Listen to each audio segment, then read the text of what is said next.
ಓಂ ಶಾಂತಿ. Date ಆಗಿದೆ 12 June 1972. Avyakt Bapdada Madhuban.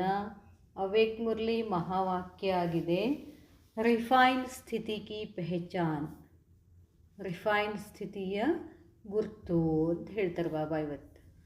जैसे science refine होती जाती है, ऐसे अपने आप में साइलेंस की शक्ति व अपनी स्थिति रिफाइन होती जा रही है. ಹೇಗೆ ಸೈನ್ಸ್ ವಿಜ್ಞಾನ ಏನು ಮಾಡ್ತಾ ಇದೆ, ಶುದ್ಧೀಕರಣ ಮಾಡ್ತಾ ಇದೆಯೋ ಹಾಗೆಯೇ ತಾವೂ ಕೂಡ ತಮ್ಮಲ್ಲಿ ಸೈಲೆನ್ಸ್ ಶಕ್ತಿಯಿಂದ, ಶಾಂತಿ ಶಕ್ತಿಯಿಂದ ತಮ್ಮ ಸ್ಥಿತಿಯನ್ನು ಶುದ್ಧೀಕರಣ ಮಾಡ್ತಾ ಇದ್ದೀರೇನು ಅಂತ ಕೇಳ್ತಾರೆ ಬಾಬಾ. जब रिफाइन चीज़ होती है उसमें क्या क्या विशेषता होती है. ರಿಫೈನ್ ವಸ್ತುಗಳಲ್ಲಿ, ಶುದ್ಧೀಕರಣ ಮಾಡಿದಂಥ ವಸ್ತುಗಳಲ್ಲಿ ಏನೇನು ವಿಶೇಷತೆ ಇರ್ತದೆ ಅಂತ ಕೇಳ್ತಾರೆ ಬಾಬಾ. रिफाइन चीज़ जो होती है उनकी क्वांटिटी भले कम होती है लेकिन क्वालिटी पावरफुल होती है. ಶುದ್ಧೀಕರಣ ಮಾಡಿದಂಥ ವಸ್ತುಗಳಲ್ಲಿ ಕ್ವಾಂಟಿಟಿ ಕಡಿಮೆ ಇರ್ತದೆ, ಆದರೆ ಕ್ವಾಲಿಟಿ ಶಕ್ತಿಯುತ ಆಗಿರ್ತದೆ ಅಂತ ಹೇಳ್ತಾರೆ ಬಾಬಾ.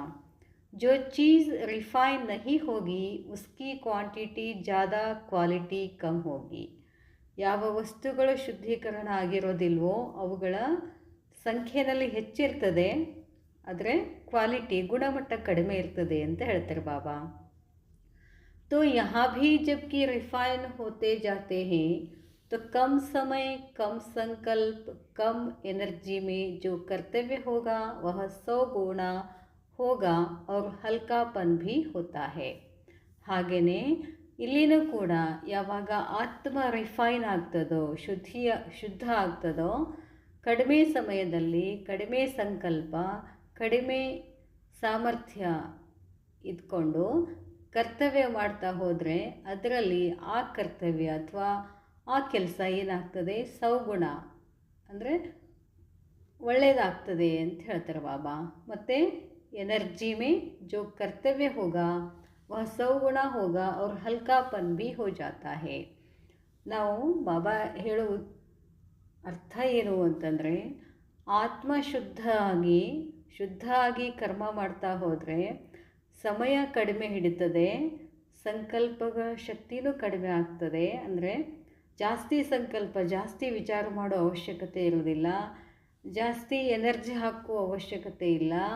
ಆದಾಗ್ಯೂ ಕೂಡ ಆ ಕಾರ್ಯ ಬಹಳ ಒಳ್ಳೆಯ ರೀತಿಯಿಂದ ಆಗ್ತದೆ. ಮತ್ತು ನಾವು ಏನಾಗಿರ್ತೀವಿ, ಭಾಳ ಹಲ್ಕ ಆಗಿರ್ತೀವಿ, ಹಗುರತೆ ಅನುಭವ ಆಗ್ತದೆ. ಅಂದರೆ ಎಂಥದೇ ಕಾರ್ಯ ಮಾಡಿದ್ರೂ ಕೂಡ ನಮಗೆ ಅದು ಭಾರ ಅನಿಸೋದಿಲ್ಲ. ಹಲ್ಕೆಪನ್ ಕಿ ನಿಶಾನಿ ಹೋಗಿ ನಾವು ಹಗುರಾಗಿರ್ತೀವಿ. ವಹ ಕಬ್ ನೀಚೆ ನಹಿ ಆವೇಗ ಎಂದು ಕೂಡ ಕೆಳಗಡೆ ಬರೋದಿಲ್ಲ. ನಾ ಚಾತೆ ಭಿ ಸ್ವತಃ ಈ ಉಪಸ್ಥಿತಿ ರಹೀಗ. ನೀಚೆ ನಹಿ ಆವೇಗ ಅಂತಂದ್ರೇನು, ಸ್ಥಿತಿನಲ್ಲಿ ಕೆಳಗಡೆ ಬರೋದಿಲ್ಲ, ಅವ್ರ ಸ್ಥಿತಿ ಶ್ರೇಷ್ಠನೇ ಇರ್ತದೆ ಅಂತಾರೆ ಬಾಬಾ. ಯಹ ಹೇ ರಿಫೈನ್ ಕ್ವಾಲಿಫಿಕೇಷನ್. ಇದು ಶುದ್ಧೀಕರಣ ಆಗಿರ್ತಕ್ಕಂಥ ಒಂದು ಕ್ವಾಲಿಫಿಕೇಷನ್ ಆಗಿದೆ. तो अपने में यह दोनों विशेषताएं अनुभव होती जाती है. ಹಾಗಾದರೆ ತಮ್ಮಲ್ಲಿ ಎರಡು ವಿಶೇಷತೆಗಳ ಅನುಭವ ಆಗ್ತಿದೆಯೇನು. ಭಾರಿ ಹೋನೆ ಕಾರಣ ಮೆಹನತ್ ज़्यादा करनी होती है.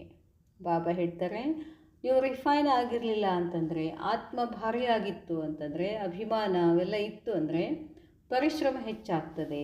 ಹಲ್ಕಾ ಹೋನೆ ಸೆ ಮೆಹನತ್ ಕಮ್ ಹೋ ಜಾತಿ ಹೇ.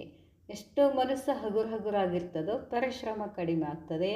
ಮನಸ್ಸು ಭಾರ ಆಗಿತ್ತು ಅಂತಂದರೆ ಪರಿಶ್ರಮ ಹೆಚ್ಚಾಗ್ತದೆ. ತೋ ಐಸೆ ನ್ಯಾಚುರಲ್ ಪರಿವರ್ತನ ಹೋತಾ ಜಾತಾ ಹೇ. ಹೀಗೆ ರಿಫೈನ್ ಆದಂಥ ಆತ್ಮಗಳು, ಶುದ್ಧೀಕರಣದಂಥ ಆತ್ಮಗಳು ಈ ರೀತಿ ಪರಿವರ್ತನೆ ಆಗ್ತಾ ಹೋಗ್ತದೆ. यह दोनों विशेषताएं सदा अटेंशन में रहे. ಈ ಎರಡು ವಿಶೇಷತೆಗಳಲ್ಲಿ ಸದಾ ತಾವು ಗಮನ ಕೊಡಬೇಕಾಗ್ತದೆ. इसको सामने रखते हुए अपनी रिफाइनेस को ಚೆಕ್ कर सकते हो. ಇದನ್ನು ಎದುರುಗಡೆ ಇಟ್ಕೊಂಡು ತಮ್ಮದು ರಿಫೈನೆಸ್ ಎಷ್ಟು ಶುದ್ಧೀಕರಣ ಆಗಿದೆ ಅನ್ನೋದು ಚೆಕ್ ಮಾಡ್ಕೊಳ್ಳಿ. ರಿಫೈನ್ ಚೀಸ್ ಜಾಸ್ತಿ ಭಟಕ್ತಿ ನಹಿ. ಯಾವ ವಸ್ತುಗಳು ಶುದ್ಧವಾಗಿರ್ತಾವೋ ಅವು ಅಲೆದಾಡೋದಿಲ್ಲ ಅಂತಾರೆ ಬಾಬಾ. ಸ್ಪೀಡ್ ಪಕಡ್ ಲೇತಿ ಹೇ. ಬೇಗ ಸ್ಪೀಡ್ನಲ್ಲಿ ಹೋಗ್ತವೆ. ಅಗರ್ ರಿಫೈನ್ ನಾ ಹೋಗಿ ಕಿಚಡ ಮಿಕ್ಸ್ ಹೋಗಾ ತೋ ಸ್ಪೀಡ್ ಪಕಡ್ ನಹಿ ಸಕೇಗಿ. ಶುದ್ಧೀಕರಣ ಆಗಿರಲಿಲ್ಲ, ಅದರಲ್ಲಿನ ಕಿಚಡ ಮಿಕ್ಸ್ ಆಗಿತ್ತು ಅಂತಂದರೆ ಸ್ಪೀಡನ್ನು, ವೇಗವನ್ನು ಹಿಡ್ಕೊಳ್ಳಿಕ್ಕಾಗೋದಿಲ್ಲ. ನಿರ್ವಿಘ್ನ ಚಲನ ಸಕೆಂಗೆ. ಪುರುಷಾರ್ಥದಲ್ಲಿ ನೀವು ನಿರ್ವಿಘ್ನ ಆಗಿರೋಕ್ಕೆ ಆಗೋದಿಲ್ಲ. एक तरफ जितना जितना रिफाइन हो रहे हो, दूसरी तरफ उतना ही छोटी छोटी बातों व भूले हुआ संस्कार जो हैं उनका फाइन भी बढ़ता जा रहा है. ಬಾಬಾ ಹೇಳ್ತಾರೆ, ಒಂದು ಕಡೆ ಎಷ್ಟೆಷ್ಟು ನೀವು ರಿಫೈನ್ ಆಗ್ತಾ ಹೋಗ್ತೀರಾ, ಇನ್ನೊಂದು ಕಡೆಗೆ ಸಣ್ಣ ಸಣ್ಣ ಮಾತಿನಲ್ಲಿ, ಚಿಕ್ಕ ಚಿಕ್ಕ ಮಾತುಗಳಲ್ಲಿ ಏನು ಮಾಡ್ತೀರಾ, ತಪ್ಪುಗಳನ್ನು ಮಾಡ್ತಾ ಹೋಗ್ತೀರಾ. ಅಲ್ಲಿ ನೀವು ಏನು ಮಾಡಬೇಕಾಗ್ತದೆ, ದಂಡ ಕಟ್ಟಬೇಕಾಗ್ತದೆ, ಫೈನ್ ಕಟ್ಟಬೇಕಾಗ್ತದೆ.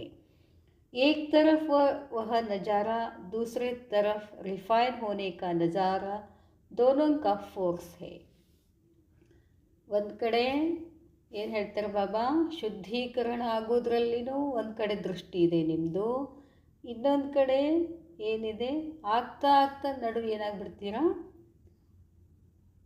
ಭಾರಿಪನ್ ಬರ್ತದೆ ಅಂತ ಹೇಳ್ತಾರೆ ಬಾಬಾ. ಎರಡು ಥರದ್ದು ಫೋರ್ಸ್ ಇರ್ತದೆ ಅಂತಾರೆ ಬಾಬಾ, ಸೂಕ್ಷ್ಮಗೆ ಇರ್ತದೆ ಇದು. ಅಗರ್ ರಿಫೈನ್ ನಹಿ ತೋ ಫೈನ್ ಸಮझो. ರಿಫೈನ್ ಇಲ್ಲ ಅಂದರೆ ದಂಡ ಕಟ್ಟಬೇಕಾಗ್ತದೆ. ದಂಡ ಕಟ್ಟೋದಂದ್ರೆ ಏನು, ಶಿಕ್ಷೆ ಅನುಭವಿಸ್ಬೇಕಾಗ್ತದೆ. ದೋನೋ ಸಾಥ್ ಸಾಥ್ ನಜಾರೆ ದಿಖಾಯಿ ದೇ ರಹೆ ಹೇ. ಎರಡು ಜೊತೆ ಜೊತೆಗೆ ಇದನ್ನು ಬಾಬಾ ನೋಡ್ತಿದ್ದಾರೆ. ವಹ ಭಿ ಅತಿ ಮೇ ಜಾ ರಹಾ ಹೈ ಔರ್ ಯಹ ಭಿ ಅತಿ ಪ್ರತ್ಯಕ್ಷ ರೂಪ ಮೇ ದಿಖಾಯಿ ದೇತಾ ಜಾ ರಹಾ ಹೈ. ಎರಡೂಗಳು ಅತಿನಲ್ಲಿ ಹೋಗ್ತಿದ್ದಾವೆ, ಎರಡೂ ಪ್ರತ್ಯಕ್ಷ ಆಗ್ತಿದ್ದಾವೆ, ನಾ ಎರಡು ನೋಡ್ತಾ ಇದ್ದೀನಿ ಅಂತ ಹೇಳ್ತಾರೆ ಬಾಬಾ. ಗುಪ್ತ ಪ್ರಖ್ಯಾತ್ ಹೋ ರಹಾ ಹೈ. ಇದೆಲ್ಲ ಗುಪ್ತಗೆ ಪ್ರಸಿದ್ಧಿ ಆಗ್ತಾ ಹೋಗ್ತದೆ. तो जब दोनों बातें प्रत्यक्ष हो उसी अनुसार ही तो ನಂಬರ್ ಬನೆಂಗೆ. ಎರಡೂ ಮಾತುಗಳಲ್ಲಿ ಪ್ರತ್ಯಕ್ಷ ಆಗ್ತಾ ಹೋಗ್ತದಲ್ಲ, ಅದರ ಅನುಸಾರವಾಗಿ ನಿಮಗೇನು ಸಿಗ್ತದೆ, ನಂಬರ್ ಸಿಗ್ತದೆ. ಬಾತೆ ಪ್ರತ್ಯಕ್ಷ ಹೋ ಉಸಿ ಅನುಸಾರ ಹಿ ತೋ ನಂಬರ್ ಬನೆಂಗೆ.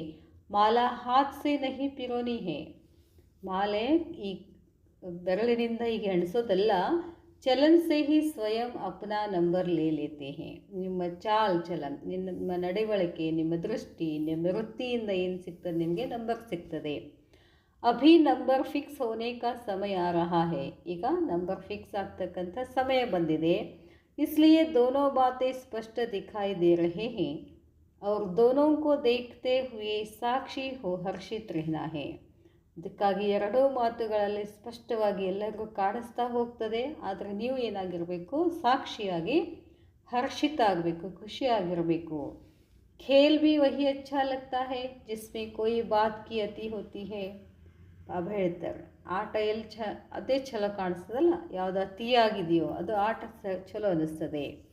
ವಹಿ ಸೀನ್ ಅತಿ ಆಕರ್ಷಣ ವಾಲಿ ಹೋತಿ ಹೈ. ಅಭಿ ಭಿ ಐಸಿ ಕಸ್ಮಕ್ಷ ಕಿ ಸೀನ್ ಚಲ್ ರಹಿ ಹೈ. देखने में मज़ा आता है ना, ವ तरस आता है. ಇದೆಲ್ಲ ನೋಡೋದು ನಿಮಗೆ ಖುಷಿ ಸಿಗ್ತದೋ ಅಥವಾ ಪಾಪ ಅನ್ನಿಸ್ತಿದೆಯೋ ಅಂತಾರೆ ಬಾಬಾ. ಬಾಬಾ ಹೇಳ್ತಾರೆ, ಏಕ್ ತರಫ್ ಕೋ ದೇಖ್ ಖುಷ್ ಹೋತೆ, ದೂಸರೆ ತರಫ್ ಕೋ ದೇಖ್ ರಹಮ್ ಪಡ್ತಾ ಹೈ. ಒಂದು ಕಡೆ ಖುಷಿ ಆಗ್ತದೆ, ಇನ್ನೊಂದು ಕಡೆ ದಯೆ ಬರ್ತದೆ. ದೋನೋ ಕಾ ಖೇಲ್ ಚಲ್ ರಹಾ ಹೈ. ಎರಡೂ ಆಟ ನಡೆದಿದೆ. ಆಜ್ ಖೇಲ್ ದಿಖಾಯಾ ಕಿ ಪರ್ದೆ ಪರ್ ಕ್ಯಾ ಚಲ್ ರಹಾ ಹೈ. ಇವತ್ತು ಬಾಬಾ ಆಟ ತೋರಿಸ್ತಿದ್ದಾರೆ, ಇದೆಲ್ಲ ಪರದೆಯ ಮೇಲೆ ನಡೀತದೆ. ಪರದೆಯ ಮೇಲೆ ಏನು ನಡೀತಿದೆ ಅಂತ ಬಾಬಾಗೆ ಕಾಣಿಸ್ತಿದೆ. ವತನ್ ಸೇ ತೋ ಬಹುತ್ ಸ್ಪಷ್ಟ ದಿಖಾಯಿ ದೇತಾ ಹೈ. ಮೇಲೆ ದೂರದಿಂದ ಬಾಬಾ ವತನದಲ್ಲಿ ಕೂತ್ಕೊಂಡು ನೋಡ್ತಿದ್ದಾರೆ, ಸ್ಪಷ್ಟ ಕಾಣಿಸ್ತಾ ಇದೆ. ಜಿತನಾ ಜೋ ಊಂಚ್ ಹೋತಾ ಹೈ ಉನ್ಕೋ ಸ್ಪಷ್ಟ ದಿಖಾಯಿ ದೇತಾ ಹೈ. ಎಷ್ಟು ಮೇಲಿಂದ ನೋಡ್ತಾ ಹೋಗ್ತೀರೋ ಅಷ್ಟು ಸ್ಪಷ್ಟವಾಗಿ ಕಾಣಿಸ್ತದೆ. ಜೋ ನೀಚೆ ಸ್ಟೇಜ್ ಪರ್ ಪಾಠದಾರೆ ಉನ್ಕೋ ಕುಚ್ ದಿಖಾಯಿ ದೇ ಸಕ್ತಾ. ಬಾಬಾ ಹೇಳ್ತಾರೆ, ಸ್ಥಿತಿ ಕೆಳಗಿತ್ತು ಅಂತಂದರೆ ನಿಮಗೇನು ಕಾಣಿಸೋದಿಲ್ಲ, ಸ್ಥಿತಿ ಹೈಯೆಸ್ಟ್ ಇತ್ತು ಅಂದರೆ ನಿಮಗೆಲ್ಲ ಸ್ಪಷ್ಟ ಕಾಣಿಸ್ತದೆ. ಕುಚ್ ಭಿ ದಿಖಾಯಿ ದೇ ಸಕ್ತಾ. ಸಾಕ್ಷಿ ಹೋ ಊಪರ್ ಸೆ ಸಭಿ ಸ್ಪಷ್ಟ ದಿಖಾಯಿ ದೇತಾ ಹೈ. ಸಾಕ್ಷಿಯಾಗಿ ನಿಮ್ಮ ಸ್ಥಿತಿಯನ್ನು ಹೈಯೆಸ್ಟ್ ಇಟ್ಕೊಂಡ್ರೆ ಎಲ್ಲವೂ ಸ್ಪಷ್ಟವಾಗಿ ಕಾಣಿಸ್ತದೆ. ಆಜ್ ವತನ್ ಮೇ ವರ್ತಮಾನ್ ಖೇಲ್ ಕಿ ಸೀನ್ ದೇಖ್ ರಹೆ ಥೇ. ಇಂದು ವತನದಲ್ಲಿ ವರ್ತಮಾನದ ಆಟವನ್ನು ಬಾಬಾ ನೋಡ್ತಾ ಇದ್ರು, ಆ ದೃಶ್ಯವನ್ನು. ಅಚ್ಛಾ, ಓಂ ಶಾಂತಿ.